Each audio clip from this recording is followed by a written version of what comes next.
Sit back, relax. You're listening to the Brogcast.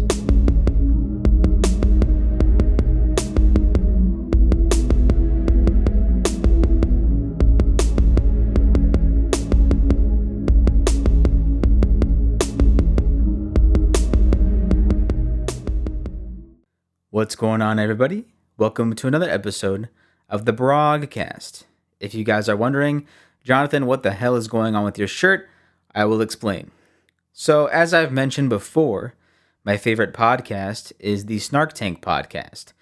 And it's an improv comedy show. They have a lot of random riffs and bits, and they just kind of blurt out whatever, and it's just goofy and stupid. And one of their bits was they were talking about the Naked and Afraid survival show. And one of the guys randomly just said, "How about Autistic and Afraid?" So they took that bit, made it into a shirt, put it on their shop, and I bought it. I'm wearing it. I think it's funny just because it's a reference to the show. But it's not meant to be offensive or taken seriously. It's just a stupid bit from this podcast. And so that's why I'm wearing it. That's the context behind this shirt. So, as usual, I have some beverages on deck. I have my coconut water.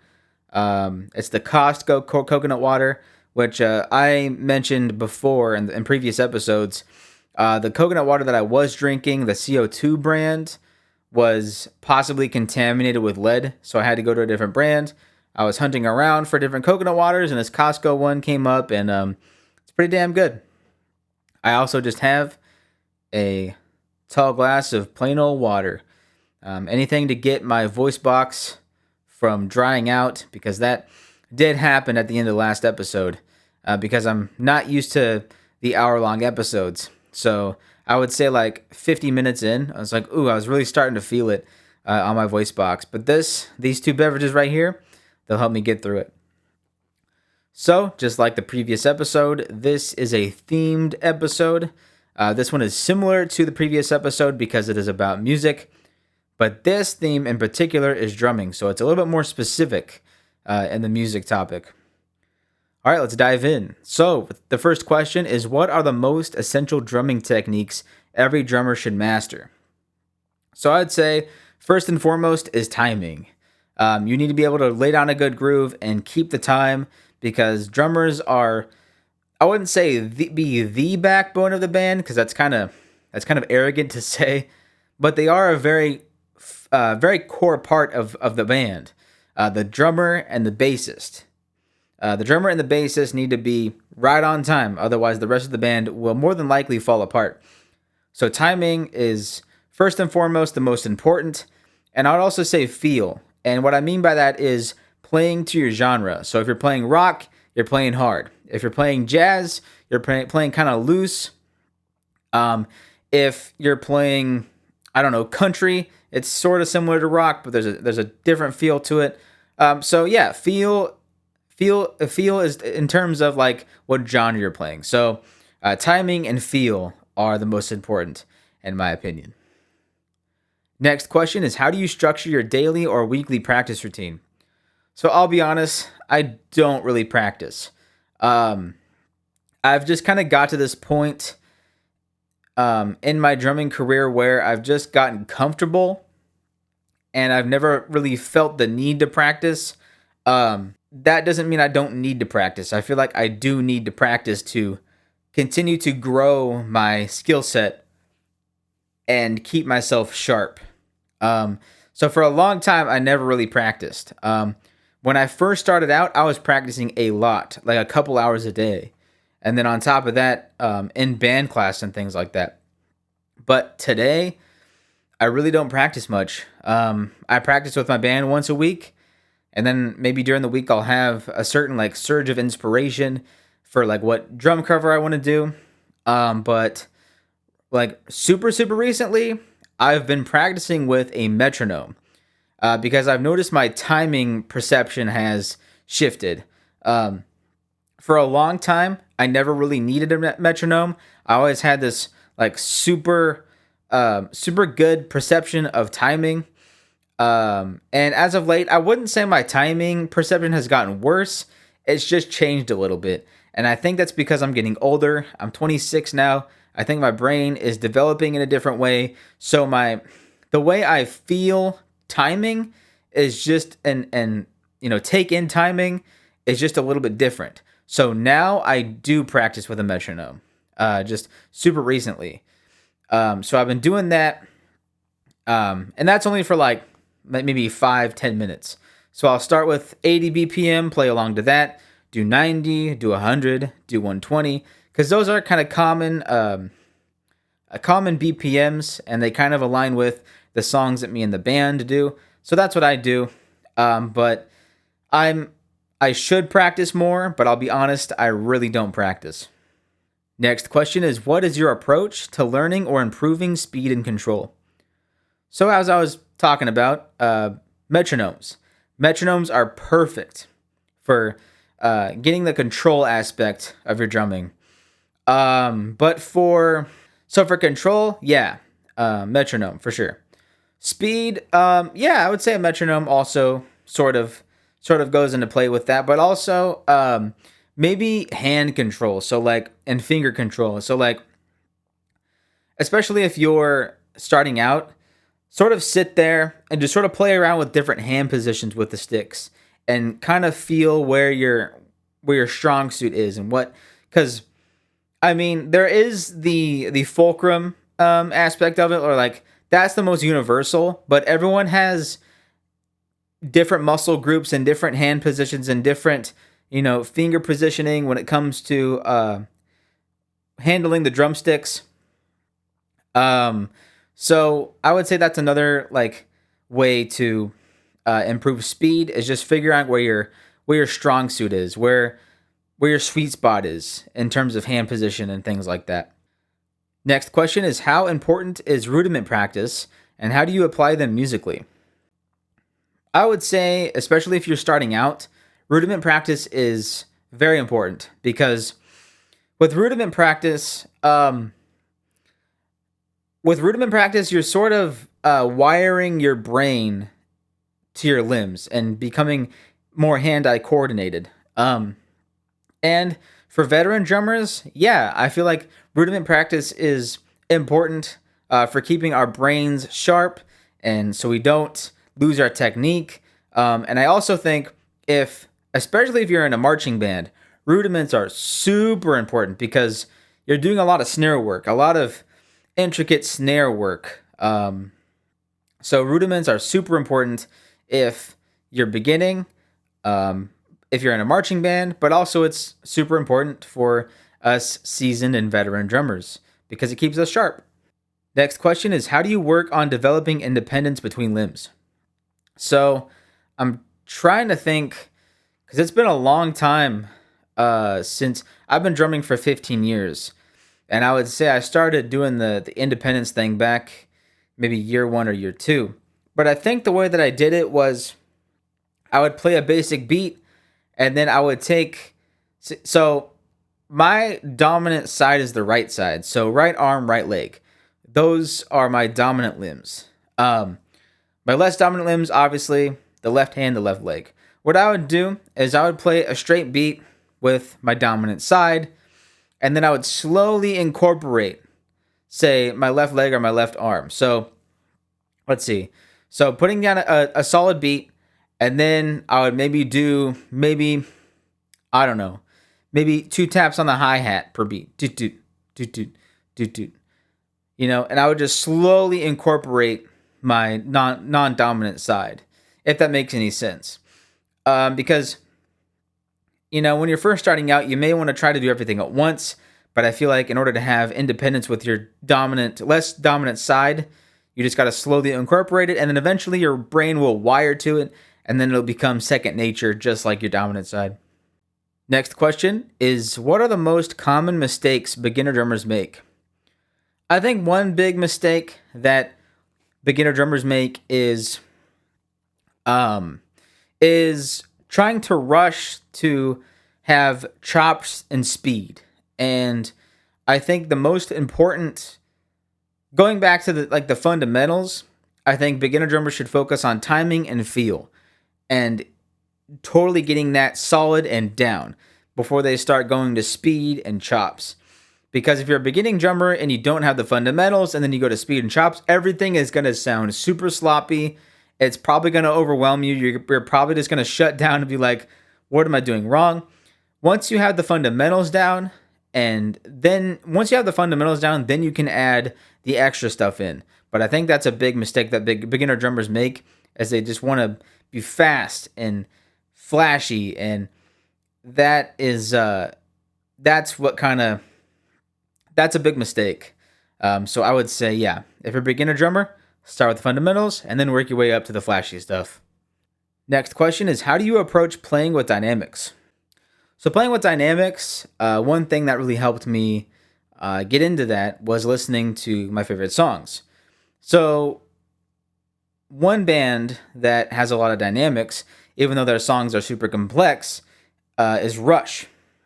So there's one song that I've been trying to nail down for years, but it has a lot of dynamics. It can actually help you learn the dynamics.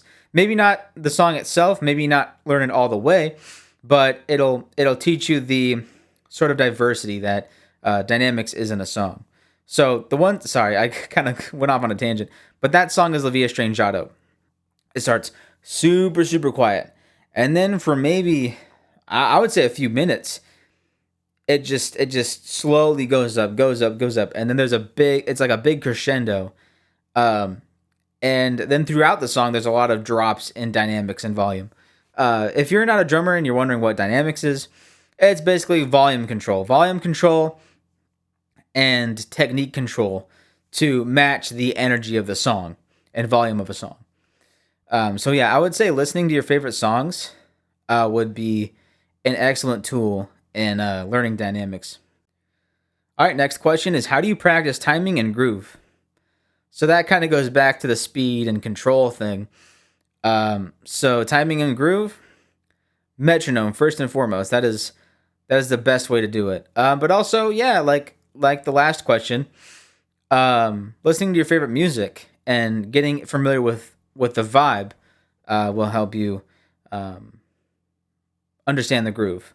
But yeah, once again, yeah, metronomes are excellent for doing timing. But groove is more feel when it comes to timing. So yeah, I would say listening to your favorite songs is super helpful. Next question is, what metronome exercises do you recommend? So it's so funny. This is a pattern with ChatGPT questions, because in the previous episode I was starting to figure this out. These questions, I will answer them a certain way, and then the next question will literally be what I just talked about. It's so funny. But so metronome exercises, like I said, going to it depends on what music you're trying to play, but I would say start out with very common BPM. So 80 BPM, 90 BPM, 100, and most importantly 120. 120 is super common, especially with pop songs. So I would say start out with those. And if you want to challenge yourself, go into those in-between BPMs, 85, 95, 115. Yeah, that's what I would say. Start with the common times, the common BPMs, and then work your way around it. Next question is, how do you balance technical practice with musicality? I would say musicality is a lot more important because, like I was saying, you want to match the vibe of a song. You don't want to play incorrectly, too loud or too quiet. You don't want to play too choppy, too flashy. So I would say musicality is first and foremost the most important when it comes to those two things.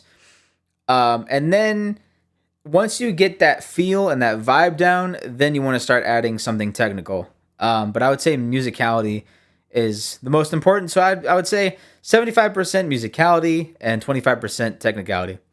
All right, next question. Gear talk. Here we go. What is your current drum kit setup and why? So I kind of have two drum kit setups. So the one that I have at home is a full deck. I've got hi-hat cymbals, I've got two crashes, I've got a ride, and I've got a splash for cymbals, and then I have Oh man, this is okay. I'm gonna have to break this shit down. Okay, you know what? I'll just do the simple stuff first, and then I'll move over to like more detailed. So for the kit at home, I have I have all Paiste cymbals, Paiste 2002s. So I have my hi hats, my splash, my two crashes, and then I have my ride. And then for drums, I have one of my snare drums, which I'll go into detail. I have one of my snare drums, and then I have my rack tom, my floor tom, and my bass drum. Now, if I'm playing live, I go total minimalist. So I have all of my drums, so the snare, the kick, the rack tom, the floor tom, and then I just have my 18-inch crash. And I have my 18-inch crash and a hi-hat. That's it for cymbals. And the reason for that is because that 18-inch crash doubles as a ride. So, and if you're a drummer, you'll understand packing minimally as possible is the way to go. Because if you've got this giant kit, tearing down, packing up, setting up is a pain in the ass, especially if you have a compact car. Like, I've been carpooling with our bassist, and he has a compact car, and so I would not be able to get the full kit in there, first of all, but also I just like to simplify everything, making the packing up and unloading the as easy as possible. So, so yeah, my my home kit and my the kit that I bring with me to the gigs, just it's a lot more minimalist compared to the one that I have at home.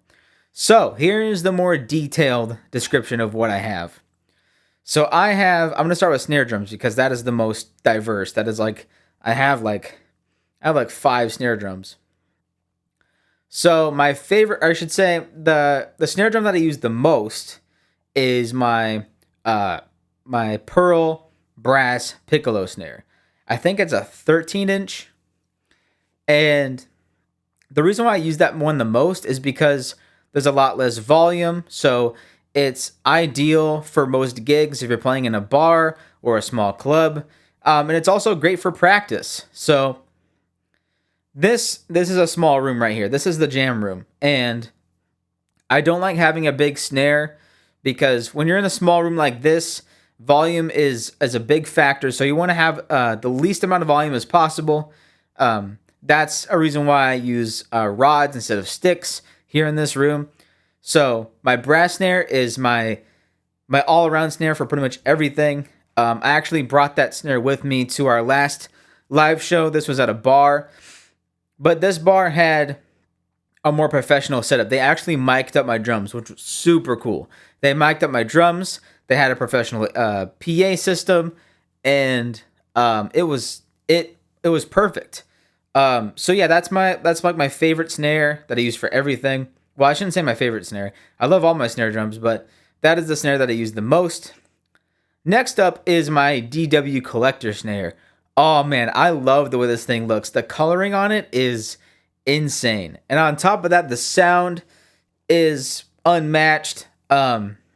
I use that one mostly for drum covers. I might also use it in the future for live shows if maybe I'm playing outside, or if in the future I play to a massive venue. Maybe I'll use that one. But I'm kind of weary of bringing it with me to these gigs because it's a very expensive snare drum, and I just don't trust people. I don't want it to get stolen. But ideally, yeah, this is an amazing snare for pretty much everything.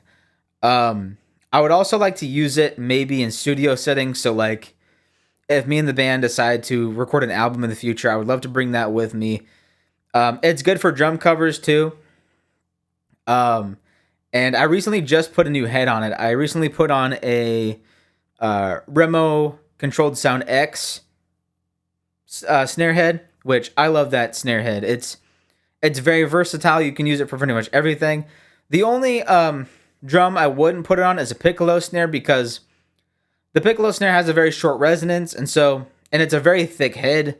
So, and I've tried to use it on piccolo snares before. It just doesn't sound good because you get more sound from the drum head itself than the rest of the drum. So it just doesn't sound good. But for my DW collector snare, or I also have it on uh my Tama Metalwork snare, it's perfect for that as well.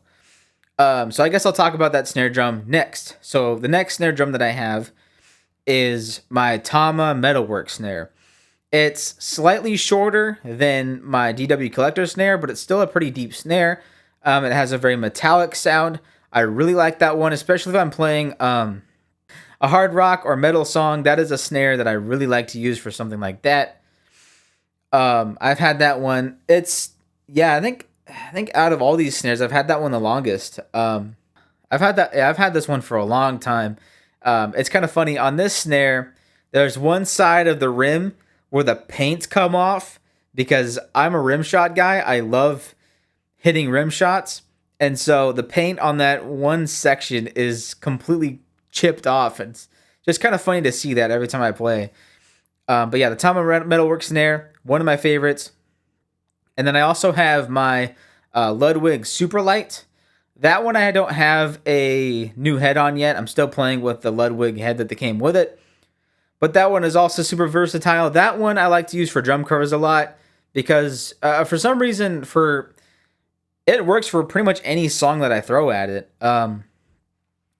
It works for pretty much any song, and it also sounds good in this environment, this small room. Something about the acoustics with it, it sounds really, really good. So I like to use this one the most when it comes to drum covers. Last but not least is the one that came with my Tama Club Jam drum set. And it's an okay snare. It's not the best sounding snare, but I do like to use it in practice sometimes. Like if I don't feel like using my brass snare, this is the next best thing as far as volume control. Because I'm not with this snare, I'm not super worried about sound quality. It's more like a practice pad for me. So yeah, those are all my snares. And then I have so my main set is my Tama Club Jam. It's got a cool color on it. It's a light blue. And it's got the bass drum rings are wood. So it's kind of, at first when I first got this kit, it was kind of a weird color for me, but now I kind of dig it. Now I kind of see the aesthetic of it. So this kit has a 18-inch bass drum. Yeah, first and foremost, it's a small kit. Like it implies in the name, Club Jam. It's for clubs and bars. So the bass drum is 18 inches.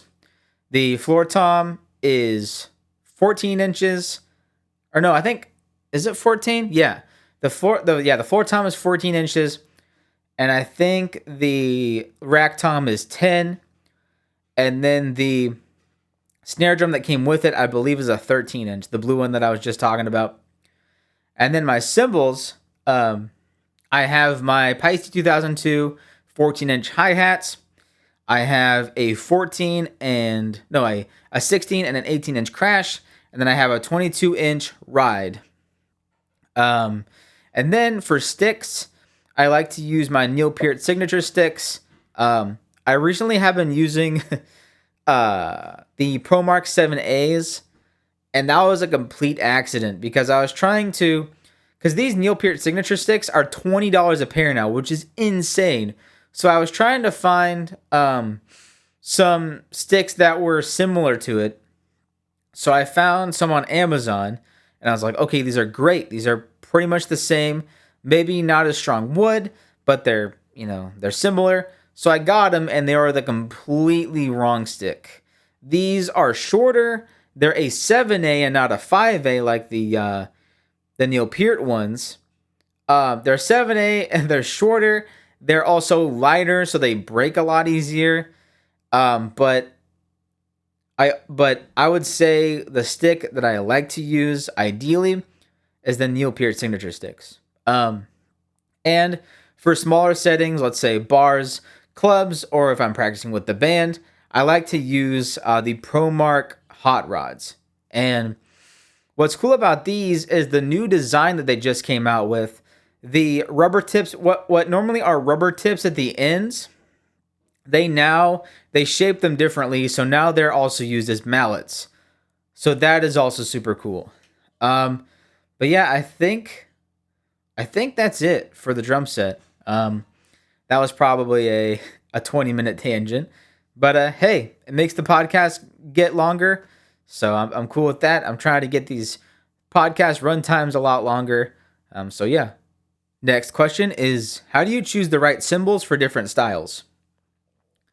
So what I like to do when I'm cymbal shopping is I'll look at all these different cymbals. I'll put them into YouTube and just kind of see how they sound. Maybe look at my favorite drummers or just different drummers and their setups and see how it correlates to the music that they're playing. So the reason why I chose the Paiste 2002s is because they're super versatile for everything. Because I remember when I first started drumming in band class, one of the hi-hat sets that we had was the Paiste 2002s. And I always thought those sounded super good.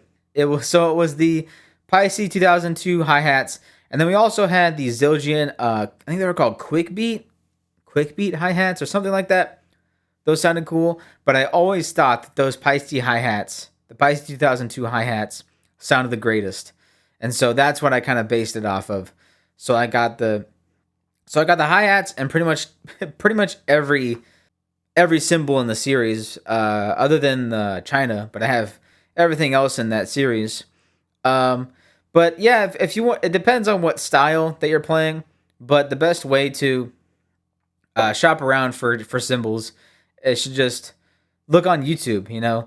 Look at different drummers and what cymbals they have, and also I like to listen to the individual demos of the cymbals, because that's one thing that I also did that is super helpful. Is usually like a music shop or somebody will just do single cymbal hits on whatever cymbal they're talking about, and that'll help sort of narrow down what kind of cymbals you want to get. Next question is, what snare drum is your go-to and what makes it special? Man, like I said, it's always happens. These questions always literally. I just answered this, but I'll just say it again. So my go-to snare drum for just about everything is my Pearl brass snare. And what makes it special? Well, it's just good for everything. For drum covers, it sounds good. For practice, the volume is quiet enough, but also it's a good quality snare, so it sounds good at a low volume. And I like to take it with me on gigs when I'm playing at bars or clubs. So it's just a great all-around snare. It's good for just about everything. Next question is, do you prefer acoustic kits, electronic kits, or hybrid setups? I've never played a hybrid setup before, but I guess it depends on what you want. But I would say sound-wise, acoustic kits are just, nothing can beat them. Electronic kits are great for if you're in an apartment or if you're somewhere where volume is an issue. Electronic kits are great. Or if you want a certain sound, like an electronic sound, electronic kits are great. But I would say my favorite, without a doubt, are acoustic kits. Next question is, how do drum heads and tuning affect your sound? So, snare drums have lots of different thicknesses, so plies. They have a lot of different materials and different ways when it comes to dampening of the snare sound and resonance. That those all come into play with different different drum heads. Like I talked about the remote controlled sound, and that snare head in particular is great for deep snares. So like I said, my collector snare or my Tama metalwork snare, that head is great for that. But if you have a shorter snare drum, you want something that's maybe single ply. So like the one I have on my brass snare is the Remo. Is it smooth? No, I think it's Remo Clear White. And then the one that I have on my Ludwig Superlight is similar to that. So I would say if you have a deep snare, 2-ply heads are excellent. But if you have a shorter snare, then 1-ply heads are a lot better. But like I said, all the drum heads have different sounds regardless of the ply. They just have different materials involved. So, next question is, what is your favorite piece of gear that you own? My favorite piece of gear is my DW collector snare. It is just a beauty to look at, but also it is very solid. It sounds great. One of my favorite things about it is there is a knob on the side of it that has presets for the snare wire tension. So on most snare drums, there's a dial knob for the snare wires, and you have to change it every time depending on the type of music that you're playing. Well, this little knob on the side has 5 different presets for tension for the snare wires. So you don't have to sit there and change it between songs. You can just there's 5 different types right there with the little knob on this snare drum, and I love that. But yeah, like I said, it's a beauty to look at. It sounds great, and that little feature is super helpful. Next question is, how do you mic your kit for live shows or studio recording? Most of the venues I've played so far, I've never needed to use drum mics, just because I've played in small bars and small venues. But most recently, like I mentioned, our band played at this bar in Portland, and they had their own drum mics, a professional PA system. They had a whole professional sound system, and then they had a mixer person back in the corner with a mixing board to really fine tune it. That was the first time I've ever seen that. That was super cool. But I feel like with time, we'll probably have our own mic system for the drums and everything. But most of the time, I've never needed to use drum mics for live shows. But for my drum covers, I use a Blue Snowball mic. I've talked about it a lot. It's perfect for this little small room. So that's what I use for drum covers. And also what I use to record video for our live shows is, I actually have it right here. Yeah, this chair sucks. I got to get a new chair. It just squeaks and squeaks and squeaks. So I've talked about this camera before. This is the Zoom Q2N. And it has this incredible microphone. Here, I'll look at that. It's just such a funky, weird design. But this microphone is excellent for live shows. And the video quality is decent on it. You just got to make sure you have a lot of lighting. Otherwise, it looks grainy. But overall, this camera is excellent, and I love to use it for our live shows. Or if I want to do a video for our practice sessions, this camera is perfect. So that about does it for all of the recording equipment that I use. Next question is, how often do you change sticks, heads, or cymbals? So, like I said at the beginning of the episode, I really don't practice much. I really don't play much unless I'm doing a drum cover or if I'm rehearsing with the band. So I don't have to change sticks that often because I like to use the Neil Peart signature sticks, and those things are tanks. Like, they will last forever, so I hardly have to change those. But I am down to my last pair, so I am going to have to order more. But I've literally had the same sticks for like 3 years. It's crazy. Drum heads, I hardly have to change at all. Unless I might have to change the Ludwig Superlight snare head soon because it's the one that came with it. So that I will have to change that with time, I'm sure. But I really don't change drum heads. I don't really have to change them until, man, maybe once every 2 years. It's very seldom that I have to change the heads. The snare heads, I have to change a little bit more often. But as far as like the bass drum, the toms, yeah, every couple years. Like that's how often I play. But snare heads, I do have to change a little bit more often. Just because I guess I'm more of a snare guy when it comes to how I play. And okay. And cymbals, I've never had to change cymbals since like 2019 when I got these. Or I guess they're not there because I haven't unpacked yet, but they're usually there. But these Pice D2002s, I've never had to change them ever since I got them. They are tanks. They are just the most durable cymbals ever.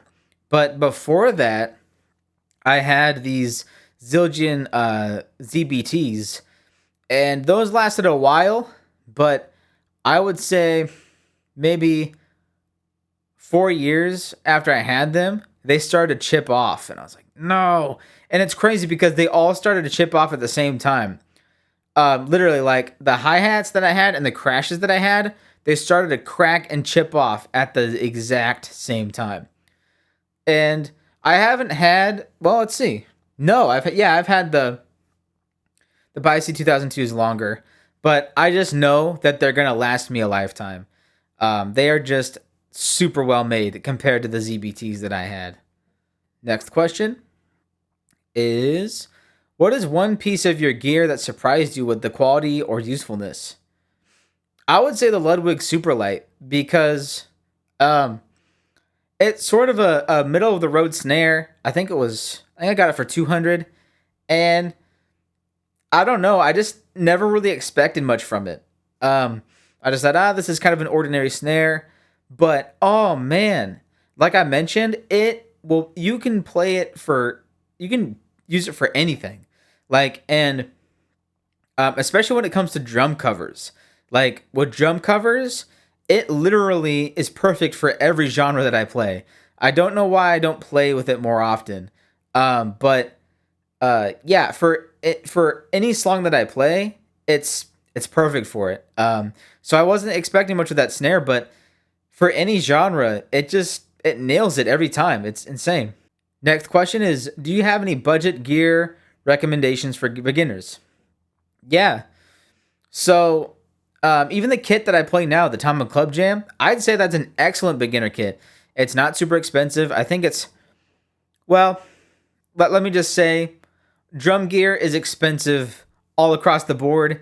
It doesn't matter how beginner you go. It's just going to be expensive. The drum sets, those are probably less expensive, but cymbals are on the expensive side. But I would say a good solid starter kit, for just because of its size and versatility, is the Tama Club Jam, because it's a smaller kit. So if you're getting your kid started with a drum kit, it's not too big. But also it's great for the veteran drummers as well. I love this thing. I think it was 529. 529 was what I paid for it, around there. Um, but I'm sure used you can find it cheaper. But I'd say it's a great beginner kit for pretty much everybody. Cymbals, I would say start with maybe a Zildjian ZBT or a Zildjian ZHT.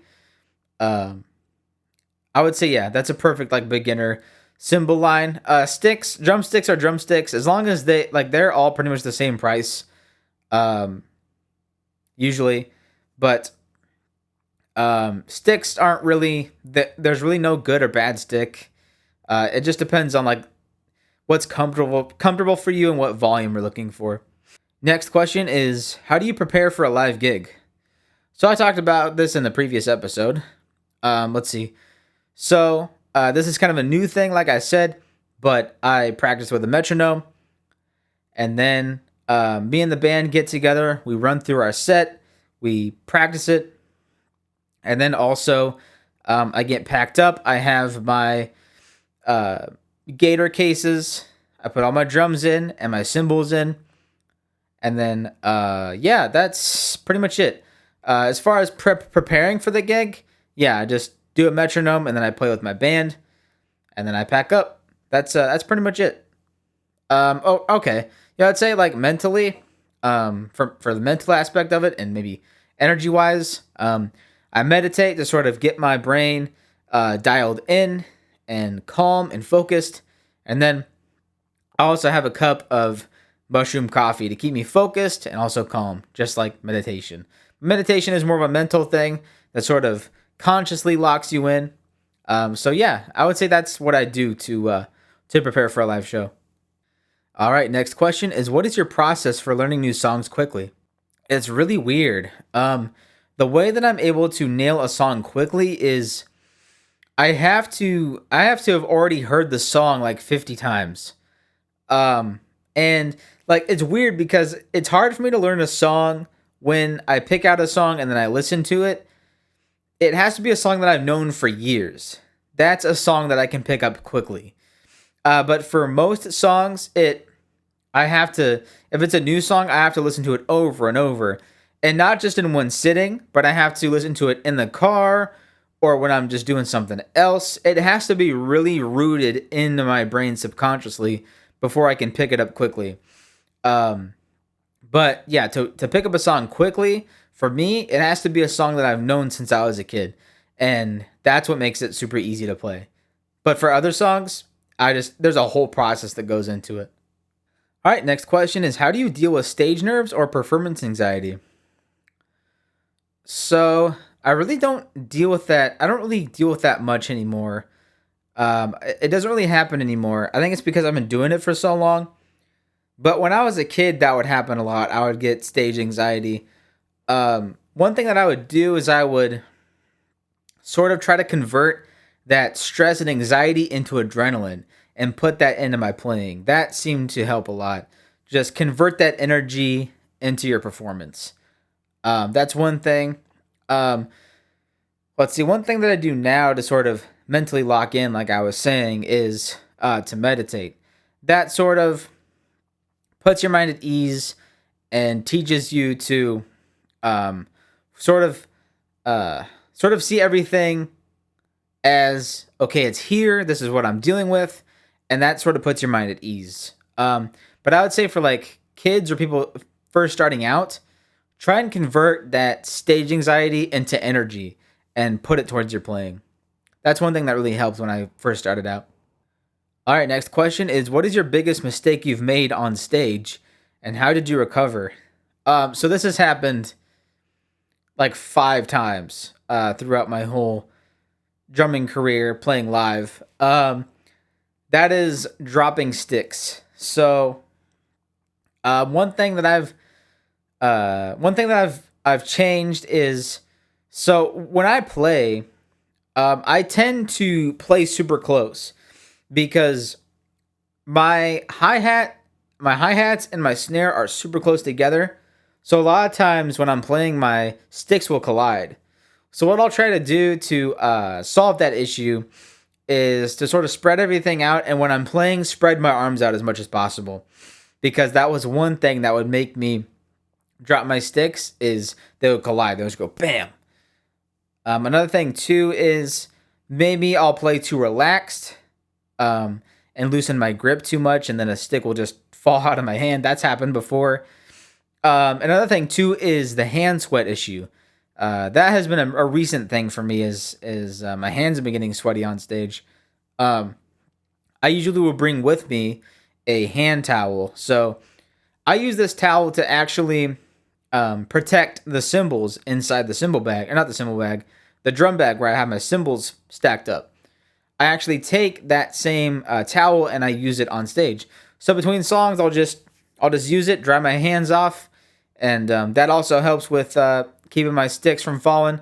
But mainly, it's a collision thing. My sticks will collide if I have my arms too close together. All right, next question is how do you balance creativity with consistency in live settings? So I would say 75% is consistency and making sure you have the beat down and the song down. And then once you're comfortable after that, that's when you add the creativity and just add your own little flair. But I would say if you're not super comfortable with the song you're playing, don't try to add anything creatively. I've made that mistake before. That was actually a couple gigs ago when we were playing at the pinball arcade. I was in the middle of my solo and I was feeling a little too comfortable with it, and I started playing really loud, and then I couldn't hear the rest of my bandmates. I could not hear the bass, I could not hear the guitar, and I completely lost timing and I fucked up that solo. But now what I'll do is now that I'm more comfortable with the solo, I'll stick to the timing and I'll play a little bit quieter, and I just mainly just focus on that during the solo. I don't try to go crazy because when I tried to go crazy, everything went south. So that's the piece of advice from me is focus on getting the song down and being comfortable with it. And then once you're comfortable with it and you have it down, then add your notes of creativity. All right, next question is, what is your favorite venue or performance memory? So I've talked about this one before, but this was when my band from high school, Initial Limit, played at Ellen White's second season concert. So I've talked about this whole story before, but I'll just talk about it again because it's so freaking cool.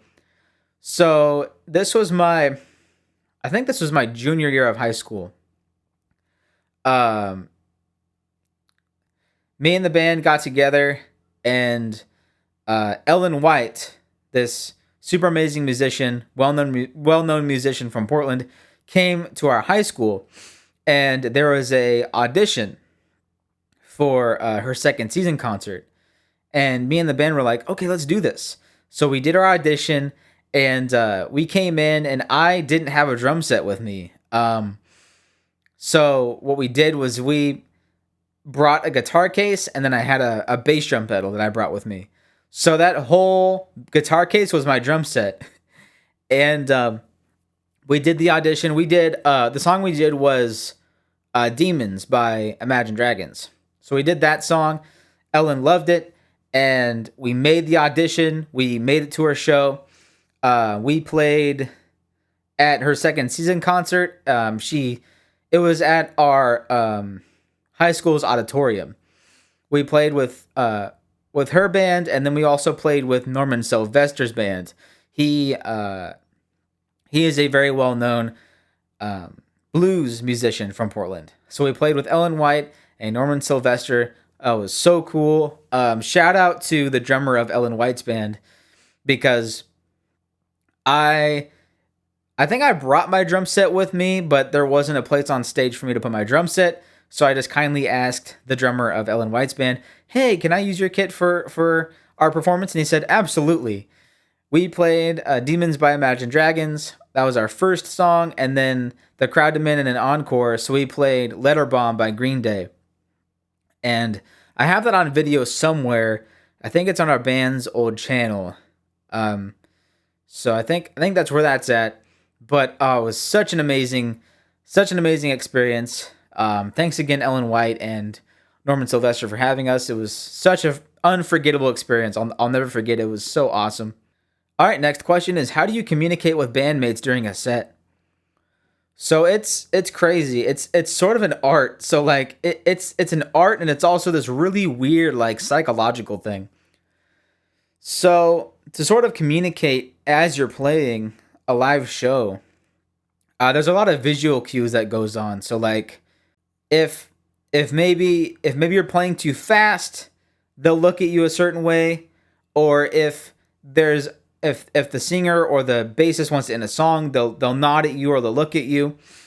I don't know. It's you just kind of have to be there to sort of understand. But to put it simply, there's a lot of visual cues and a lot of body language that goes on to sort of communicate with your bandmates during a song or during a set. Next question is, how do you approach studio recording differently than playing live? So it's funny, I did talk about this last episode. Hold on, water time. So the difference between playing live and playing in a studio is playing in a studio, there's a lot of preparation that goes into it. That's a little bit different. You have to do a lot of rehearsing with your band to make sure that you have the songs down. Because if you don't, and you go into a recording studio, since they charge by the hour, or maybe I don't know how that works in terms of how they charge. I think it's by the hour for studio time. The longer you spend in the studio trying to fix mistakes or certain parts of your recording, the longer you do that, the more you're going to spend. So it's always best to go into the studio completely prepared and knowing what you're going to play. Playing live, you obviously don't have to pay a studio engineer. There is preparation that goes into that. You obviously want to have your set down there as well. But I think the only difference is there's no money involved, and maybe for some people it's going to be a stage fright battle and a stage anxiety battle when you're playing live. Next question is, what is your favorite song to play live and why? So my favorite song to play live lately with our band has been Interstate Love Song by Stone Temple Pilots. Something about that energy that's in that song is I can never get enough of it. Every time we play it, I just get so into it, and it's such a great song to play. All right, next question is, how do you keep your playing fresh during long tours or shows? So I've never been on a tour before, but for shows, um, I I don't think there's really a need to keep your playing fresh because you're playing your same songs over and over again. But maybe to make it engaging for the crowd is adding some stage presence, so moving around, maybe some headbanging, maybe getting the crowd into the song by like what they'll do is they'll have the crowd sing the song, um, things like that. I would say a big thing is just stage presence. Just finding finding whatever to get the crowd into it. But as far as playing, uh, maybe unless you're doing like a drum solo, um, I would just try to keep everything the same. Next question is, how did you land your first drumming gig? Trying to see what I would consider my first drumming gig because when I first started playing band in school, we would always play live performances. But I would say my first like dedicated drumming gig was my seventh grade talent show because before that I would completely pussy out on talent shows. This is kind of a side tangent, but I'm just gonna tell it anyways. So when I was a kid, I had terrible stage anxiety. Me and my friends in third grade auditioned for this talent show, and this was way before I got into drums. I didn't get into drums until like seventh grade, sixth or seventh grade. But in third grade, me and my friends wanted to audition for the talent show, and we were gonna perform this SpongeBob song. It was the best day ever. So it was crazy because we did all this practice and preparation for it, and then we made the audition, and then when the day came for the talent show, uh, I completely pussied out. I hid in the bathroom the whole time because I was so scared and petrified to get up in front of the school. And I felt bad. I felt bad about that for years, and then I come to find out one of my other friends that was supposed to be in the performance, he chickened out too. So it was just one of our friends carrying the entire performance in front of the school. That was crazy. But that was just a side tangent about my stage anxiety, and I once again I'm I'm so sorry, homies, that I chickened out. But I guess the point there is I never really did talent shows when I was a kid. And so this first time that I really decided to just bite the bullet and go up on stage was in seventh grade. I did a drum solo. So to audition, I for some reason I couldn't. That's why I couldn't do the audition in person because I didn't want to bring my whole drum set and just deal with that. Just it wasn't necessary. So I did a video audition and I sent in my video audition. So the drum solo I did was I did a couple songs. So I did crying. No, what was it? Uh, it was a Godsmack song. Oh, it was the enemy. I was gonna say "Crying Like a Bitch" by Godsmack. No, it was the enemy by Godsmack. So it was the enemy by Godsmack. "Hot for Teacher" by Van Halen. Actually, I think those are the only two songs that I did. But so I sent that audition in, and they loved it. And then I got up on stage, and I did the solo, and I think it must have been like a minute into "Hot for Teacher" when the school bell went off. The end of the day school bell went off in the middle of my performance. It was crazy, but I just kept on playing and playing and playing. And one of my friends, you can hear in the back. It's on video, by the way. Um, One of my friends who was there went, "Go, Jonathan!" It was so awesome. You can hear him in the background as everyone's leaving, and you can hear my parents go, "Oh no!" Like, but everyone loved it. When I got back to school the next day, when I was a kid, and pretty much throughout my whole school career, I was always super socially awkward. Never really talked to anybody. Wasn't really on the social ladder, if you know what I mean. So people really didn't know me. But after I did that seventh grade talent show, the next day, everyone was giving me fist bumps and saying how cool that was and how awesome I did, and it was just a big boost. So that's how I got my first drumming gig. That was my seventh grade talent show. Next question is, what advice would you give to drummers trying to make it professionally?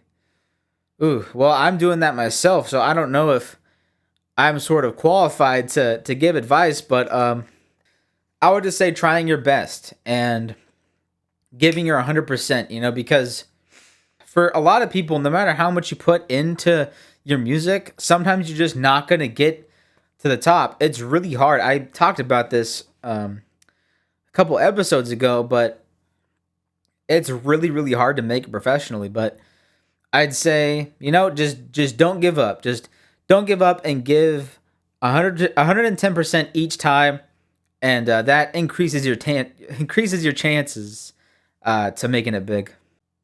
All right, next question is, how important is networking in the drumming and music world? Yeah, I would say that is kind of important. Getting to know other musicians and getting to play with other musicians and getting turned on to new music. That was one thing that I realized at our band's last gig, because this was the first time that we played with other bands. Because usually we would do these shows and it was just us, but in our last gig we had a band open for us, and then we had a band close the show, and it was awesome getting to talk with the musicians and just getting to know them. And I feel like that is super important in the music world, just getting to know everybody. And I don't know, something about that just seems super valuable and just super cool in my opinion. Next question is, what is your take on drum endorsements and how do they work? So I've never gotten a drum endorsement, but as far as from what I can understand, basically, um, you're a part of a band, or maybe you've got a big YouTube following, something that brings you profit from your playing, that gets a brand's attention, and basically, uh, a certain musician playing this certain brand sort of gets other musicians to buy buy the brand's products. So that's kind of what an endorsement is. Just using musicians to promote their products. I guess that kind of boils it down. Next question is, how do you build your brand as a drummer? I would say this is one thing that I struggle with, but getting the social media thing dialed in, because that is going to get you the most exposure. Without being social media savvy, it's really hard to get exposure and get a following. So getting that down. Also, maybe getting a cool logo to go with your videos and content. Like I do. Usually, I do like an intro to get people hooked in. But I would say most importantly is your social media presence, your social media brand. All right, next question is, what is the best way to market yourself as a session or touring drummer? I've never had the privilege to do either of those things really, but like I was saying, nowadays it's all about social media. Getting your social media brand put together and getting your content dialed in so that you get the most exposure and the most promotion. But also another thing that's sort of underrated is word of mouth. So playing live and getting your name out there. In fact, that is the most important thing. Bottom line is getting your name out there. But the best way to do it is through social media. But another way to do it is through word of mouth and just playing live and getting people to know your name. Next question is, how do you handle rejection or criticism as a musician? So I think I answered this question last episode. But rejection, that is something that is it's just kind of it's just something you have to deal with. It's very rough, harder to get through, harder to learn through rejection. But constructive criticism is very important, and that is something that you can use to your advantage. So if somebody says, "Hey, maybe you play a little too loud. Maybe your timing is a little bit sloppy. Um, maybe you want to play a different genre." Those things are great for sort of um, building your repertoire and getting better at your craft. Next question is, what is your opinion on social media drumming versus live gigging? I think they're both, super cool. It's like there's this one guy that I watch, and I'm sure all drummers have seen him. What his name is super long. I probably get it. I'll probably get his name wrong, but I think it's El Estepario Cebriano. He is an insane drummer. He is godly fast. This dude can play with one hand. He can play like speed metal songs with one hand. It's insane how this dude plays. So I like that. I like, scrolling through, drum clips and seeing him or other drummers. But I also feel like live gigging is a completely different experience. There's an aura in the crowd, and I think that's something that's really hard to replicate through social media drumming. Next question is, what is one thing you wish you knew before going pro?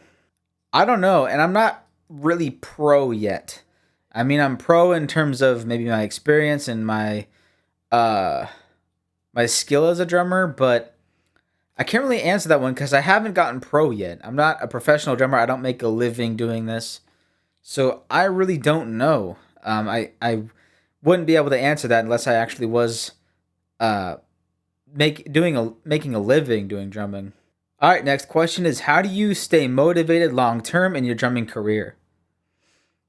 So, one thing that keeps me motivated is finding new music. So, either music that has just come out, or music that's new to me, or music that is a blast from the past. Those are songs that really get me behind the drum set and go. It just gives me a surge of inspiration. Um, and I would say another thing that I never get tired of is playing live. I think that's something that I can do over and over and over again, that I can never get tired of, and it just keeps me going. All right, next question is, what inspired you to start drumming in the first place? I don't think there was anything that really inspired my first step into learning drums. Um, Pretty much what got me into drumming was completely by accident. Was so in fifth and sixth grade in elementary school, band or choir was a requirement. Fifth grade, you couldn't play drums. So I played trumpet, terrible at it. Didn't understand the note system or anything. I was just bullshitting my way through it. And in fact, the music teacher kind of called me out and said, "Hey, are you just guessing?" And I was like, "Yeah, I don't know how this shit works." But sixth graders could play drums. I don't know why they didn't let fifth graders do it. But anyway, in sixth grade, you could play drums. And something about drumming, when I saw it, I was like, I think this is something that I can understand, because the note system, my brain had just never grasped it. I felt like I had a good sense of rhythm, and so that's what got me into actually playing drums. I started with snare drum, and then I was like, okay, I think I have a knack for this. And then in seventh grade is when I started playing drum sets. And then from there, I found that I had a knack for it. So I wasn't nothing really. I don't think I ever got super motivated to play until I started playing along to my favorite songs. And when I started listening to Rush and Rage Against the Machine and Metallica, those bands were super inspiring, and I was like, okay, this is what I want to do, and that just gave me a big surge of inspiration. Next question is, who are your top 3 drumming influences and why? So number 1 is Brad Wilk from Rage Against the Machine. he has had the biggest influence on my playing. And because no matter what I play, I always have some sort of like Brad Wilk vibe to whatever I'm playing. It's a lot of it has to do with my bass drum work. I use a lot of bass drum notes in my playing. It's the bass drum. It just ties everything together for me. The bass drum sort of without the bass drum, the rest of the beat doesn't put itself together. If that makes sense. And I know that Brad Wilk really had a lot of intricate bass drum technique, and so he's number one. Number two is Neil Peart, for sure. And his influence, sort of, his playing motivated me to play technical every now and then, and never stay complacent with my style. So a lot of the when I on the occasion that I do get technical, that's thanks to Neil Peart. Number three is John Bonham from Led Zeppelin.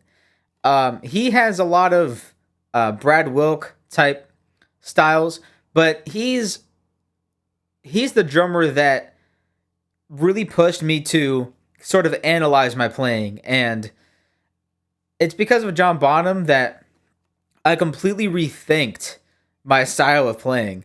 One example of that is "Fool in the Rain." That completely changed the way that I thought of a shuffle beat. Because when I tried to play that song, the shuffle beat that I thought I knew how to play, completely different. To this day, I still struggle with that song. But yeah, John Bonham kind of refreshed my brain and made me think differently about the way that I played. All right, next question is, what does drumming mean to you personally? I would say it's the same as music in general. It keeps me sane. It's a big part of my life, and I don't think I would be the same without it. Next question is, how do you push through plateaus or burnout? So yeah, I kind of talked about this last episode. This is kind of what I referred to as a creative block. What I'll do is sometimes when I get behind the drum set, it's not my day and I can't get the juices flowing and I can't seem to play right. The best way that I have come to solve that is I just leave. I leave the drum set, I go do something else, and I come back to it hours later or maybe the day after or just whenever I feel like I can play again. That's how I get over sort of a drummer's block. That's what I'll call it. Next question is, what keeps drumming exciting for you after all these years? I would say, well, going back to the social media thing, whenever I scroll through my reels and I see these drummers, man, it just makes me feel alive. Like, it makes me feel proud to be a drummer and continues to make me want to play drums. Like, anytime I see other drummers play, that keeps it exciting for me. Next question is, how do you stay inspired creatively? So once again, I watch other drummers play, or maybe I listen to a new piece of music, or I go back and listen to the old stuff. That's what keeps me inspired creatively. The next question is, what books, podcasts, or resources have helped your drumming the most? I would say Drumeo. So when I first started playing, I would watch a lot of YouTube videos, and Drumeo really helped me break everything down and made things super simple to understand. They still do it, but they would put free drum tutorials on YouTube, and I would just watch a ton of those. And more recently, what song was it? I think it was "Fool in the Rain." They did a tutorial on "Fool in the Rain." Before I watched that video, I could not figure out that beat for the life of me. I knew the basic shuffle beat part of it, like the very bare minimums of it. But when his name's Jared Falk is the main drum instructor at Drumeo, and when he broke that down, after I watched that video, it just clicked. It clicked in my head, and I got behind the drum set and I played it, and for the most part, I nailed it. Like I said, to this day, I still kind of struggle with it, but that was the first time that I actually really understood how to play that song. So Drumeo has been the most helpful for me. Next question is, how do you define success as a drummer?